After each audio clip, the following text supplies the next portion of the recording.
cold calling can be a bit intimidating. But don't worry, because we actually have a methodology that tells you exactly what to do and actually makes it a lot easier. I'll first start out with some very core concepts that feed into everything we do. The first thing that you can start with is understanding the prospect that you are calling. It is safe to assume that the prospects that you're calling are busy. Most of the time you're calling businesses, and when people are at work, they're busy. They're at work. The other thing you have to keep in mind is that the people that you're trying to reach most likely receive a lot of sales calls from other companies like ours. So there's a lot of people calling them just like you. This is important because when they answer your call, the place that they're coming from is they've already received a lot of calls just like you. The other thing is that the prospect is likely not in a buying mode. Meaning they're sitting at their computer thinking, I need to buy whatever it is that you're calling about. So this is okay, but they're just not at a place at that particular time where they likely are thinking that they need what you have. And the prospect's guard will also be at a medium level because they get all these calls and because their time is very valuable. When they don't recognize who you are, their guard will immediately go to a medium level. They're starting to protect themselves from you taking their time. Now, this is not a result of anything that you've done. There's nothing that you can do to change any of these details. This is just what you're dealing with, and it can just help you to be aware that this is what's going on the prospect side as you begin to start a conversation with them. With that being the case, and with their guard going to a medium level, what you want to do is you want to avoid doing anything that makes their guard increase. And what causes that is when you sound like a salesperson. The prospect is starting to protect themselves. Their guard is at a medium level. As soon as they sense that you're a salesperson, they will put that guard up very high and begin to shut down and try to get rid of you. If you know that and if you agree with that, then your life will be a lot better and your success will be more if you can do everything you can to not sound like a salesperson. So our scripts that we give you will be designed for this. The scripts that we build and the emails that we build are all designed to make you sound less like a salesperson and more like a business person and more like a consultant. Another key thing that you need to keep in mind is to focus on the right goal. And we've talked about this in another training module, which is the ultimate goal is to sell the product and close the sale. But you can't do that when you're cold calling. It's just not enough time. It's not enough time to sell someone in 2 to 5 minutes. Now there are some products that might be a one-call close. Maybe you're signing somebody up for something real quickly, but most cold calling projects will not be a one-call close. And if it's not a one-call close, most likely you're just trying to schedule an appointment, schedule a meeting, or try to trigger some sort of action. Focus on that. Try to avoid trying to sell the product. We are real big on confirming availability of the prospect.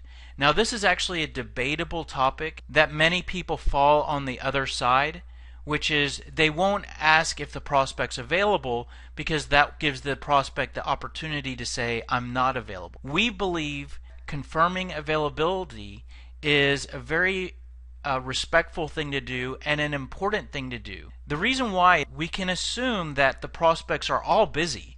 So if we ask, are you busy?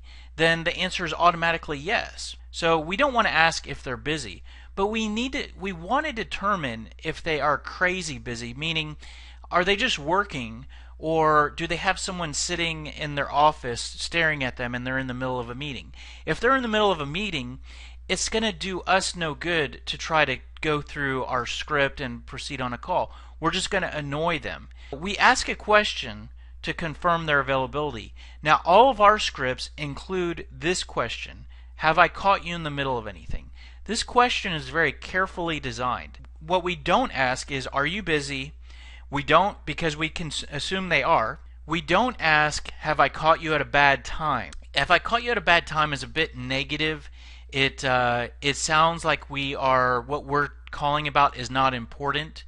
It's a very weak angle to come from.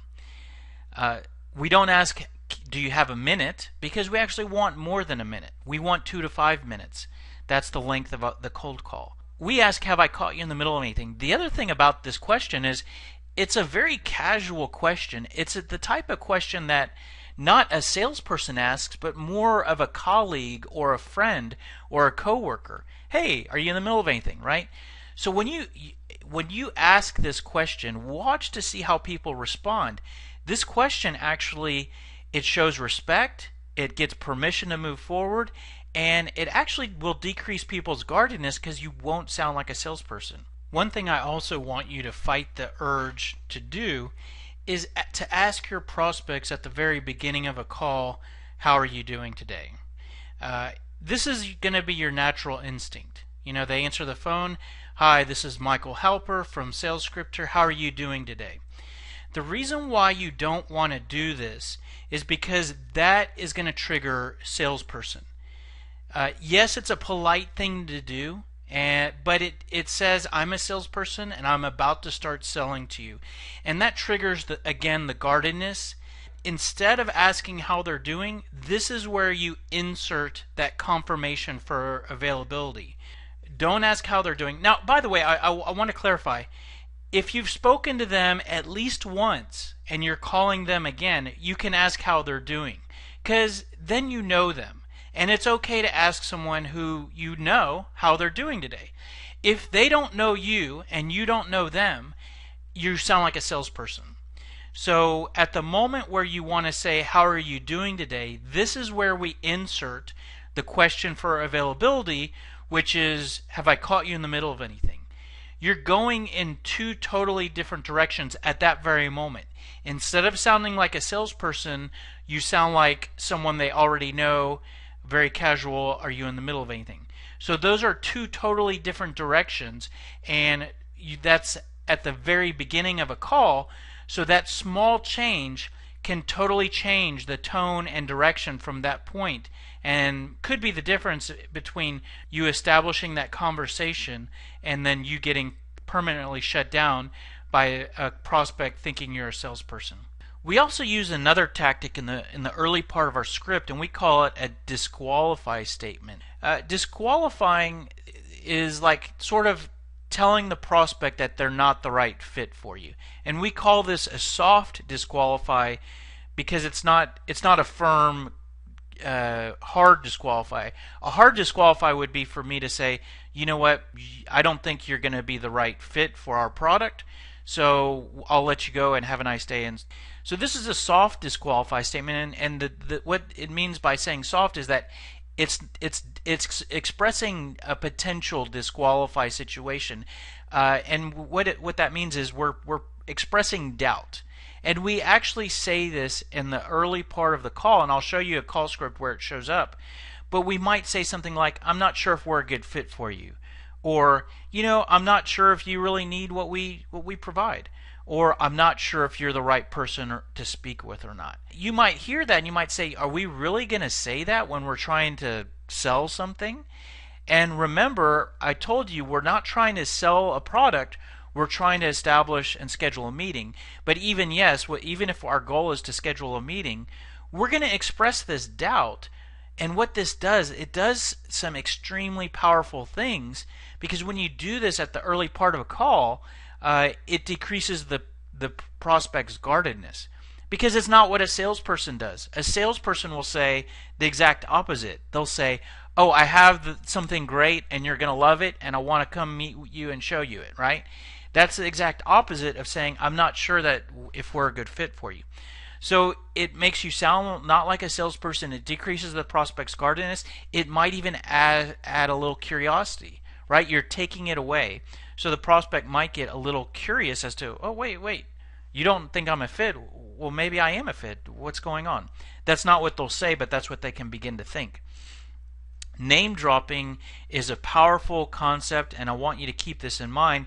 This actually might not show up too much in the scripts, but as you're prospecting, you want to name drop at any point that you can. Name dropping means Well, there's two different types of name dropping. I want to encourage you to use the internal contacts name dropping as much as you can. So, and the way that this might look like, let's say you call Tom and you speak with Tom, and you maybe have a brief conversation, or how, really, regardless of what it says, whatever is said, and then you move on to call someone else at the same company. When you call that second person, use Tom's name in that conversation as much as, at least once, or as much as you can. And what that does is, when you're calling that next person and they hear that you've already spoken to Tom, it establishes a level of credibility that you're already in the organization and you're on the inside. Another thing that you can do is you can name drop external clients. So your script may include another company name to mention. So and that's really powerful as well. If you're trying to schedule a meeting with this company and you can mention another company that you've helped, that's a really great, powerful way. Your scripts will include any external name drops that you can use. So you don't need to worry about figuring out what those are. But the internal name drops, those are up to you. As you're talking to people and you're accruing those name drops, you'll have to keep track of who those are and use those. Use your own knowledge to use those. You're going to face objections when you cold call, so be prepared for objections, and we will provide you with tools and how to respond to those. Just to talk to you a little bit about the format of a cold call script. Now, if you do this cold calling for other companies, you might end up with some sort of script that you see here in this image on the right, which is a bunch of paragraphs, and you need to memorize a bunch of stuff, and you're just doing a lot of reading and talking when you're on the call. We don't do any of this. Our scripts don't look like this. We don't want you to read from a script. We don't want you to have to memorize a lot of stuff. We don't want you to do a lot of talking. This is what our scripts look like, and we often call them a cold call blueprint. And it's a blueprint because it's broken into sections. It's designed to where you can bounce from one section to another. You don't start at the beginning and go and read and go to the end.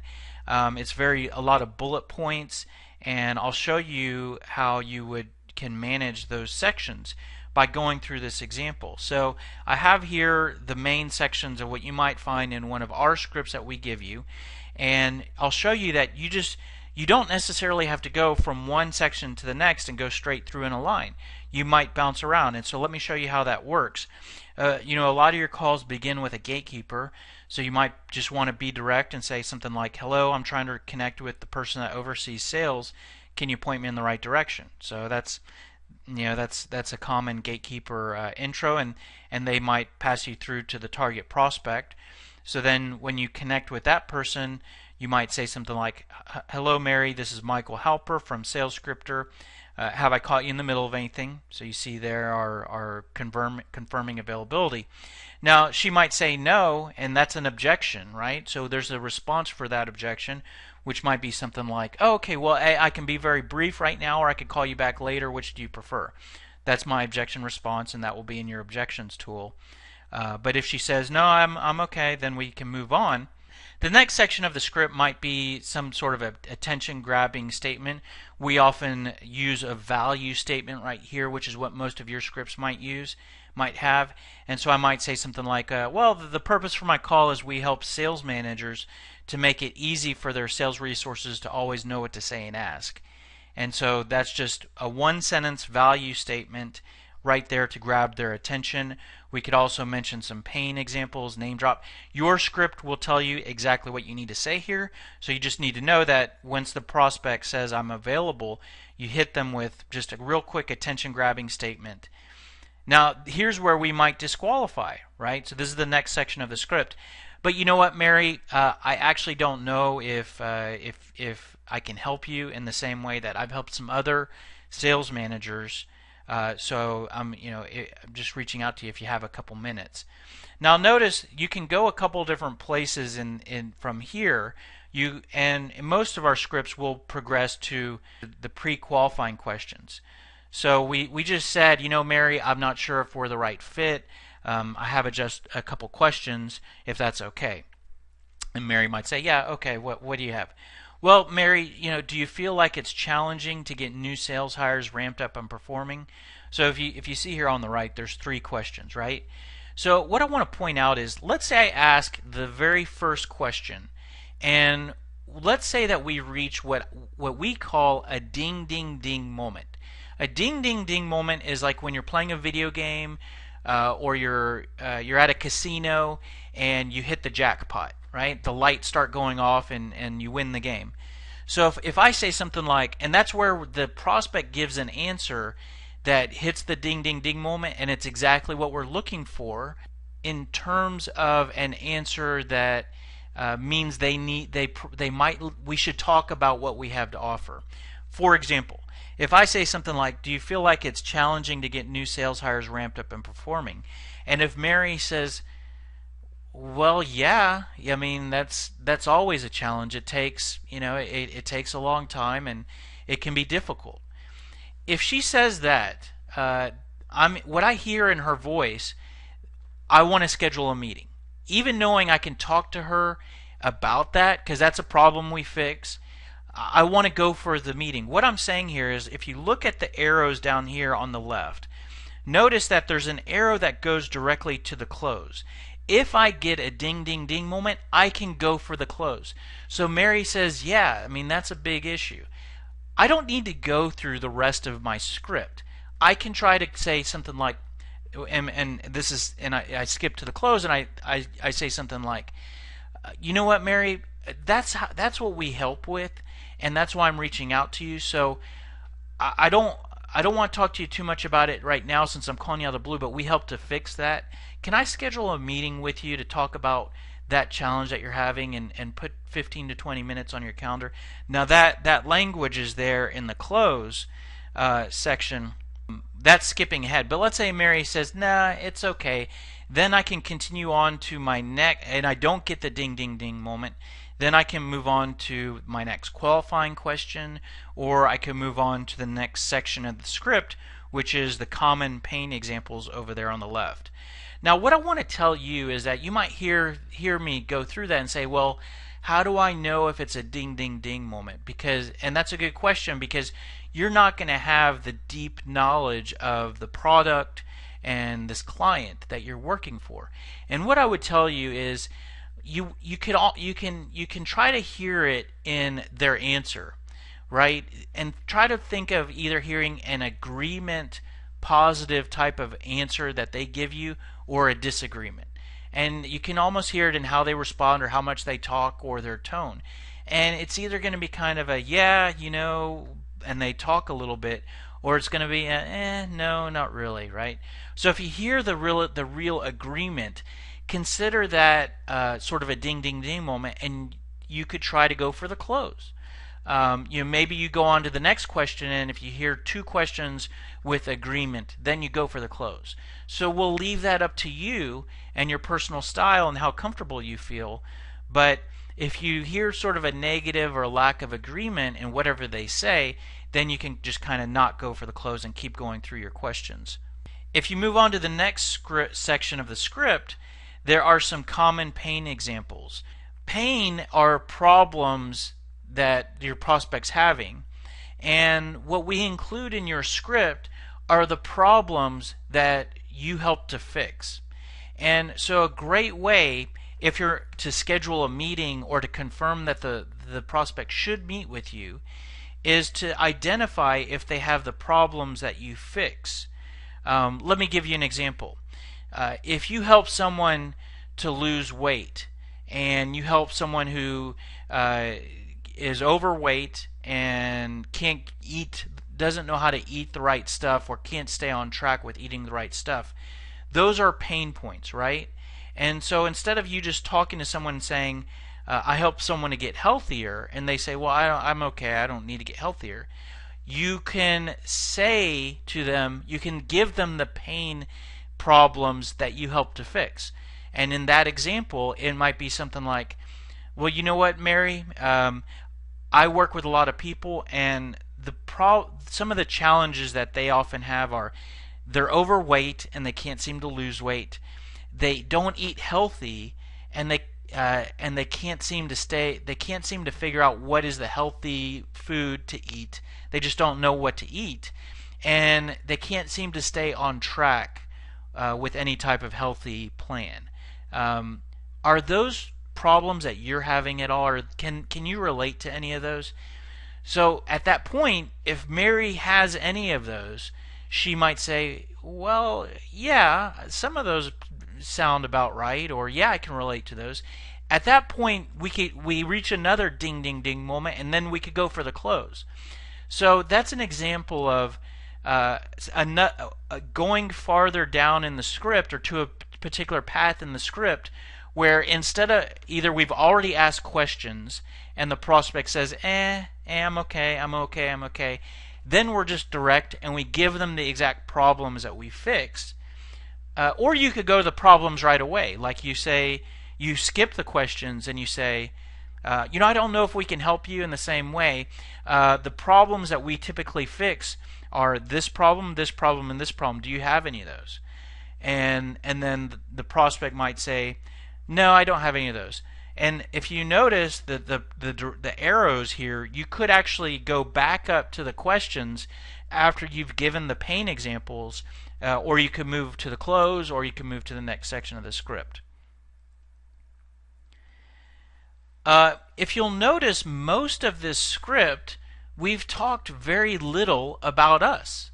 And this is actually the opposite of what most people do when they cold call. If you work on other projects for other companies, you might notice that most of the scripts will just go on and on talking about the services and products that are trying to be sold. We actually do the exact opposite. We're asking them questions, we're talking about their problems, but at some point we need to talk about ourselves.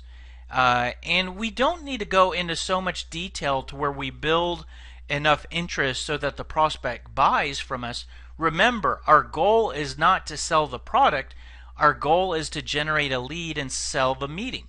So we only need to build enough interest so that the prospect agrees to meet with us. So at this building interest section, this is one of the last sections, this is where we say a little bit of information about us. And an ideal place to be at this point in the call is that we've asked them some questions. We've talked about some of their problems.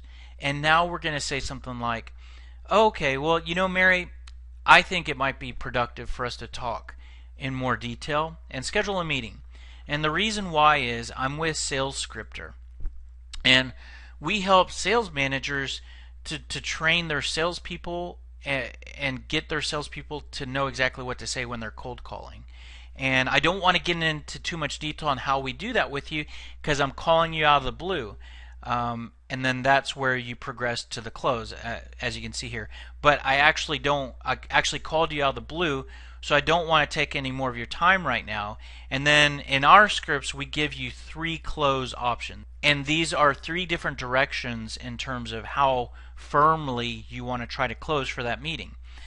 So there's a trial close, which is just really soft. What do you think about what we're talking about here? Is this something you're interested in talking about in more detail? A soft close is, hey, a great next step would be for us to talk, schedule a meeting. Do you want to put that on your calendar? The hard close is just saying, not asking them do they want to meet. It's saying, how does your calendar look next week? Let's put this on the calendar. So you can use your personal style to see how you fit in there. And either of those are okay options if you've done the other stuff. So what we did there is we taught you about some of the core concepts that you can use to make cold calling easier, to make you more effective, to make you sound less like a salesperson, and we've shown you the structure that our cold call scripts use. What we'll do next is we're actually going to show you a training on SalesScripter, and in SalesScripter you will actually get the scripts for your project, and that's where you will see your cold call blueprint. So you're not going to need to worry about what to put in all those sections. We will build that for you. What you will need to worry about is how to know how to go from one section to the next, and we will continue to work with you on that.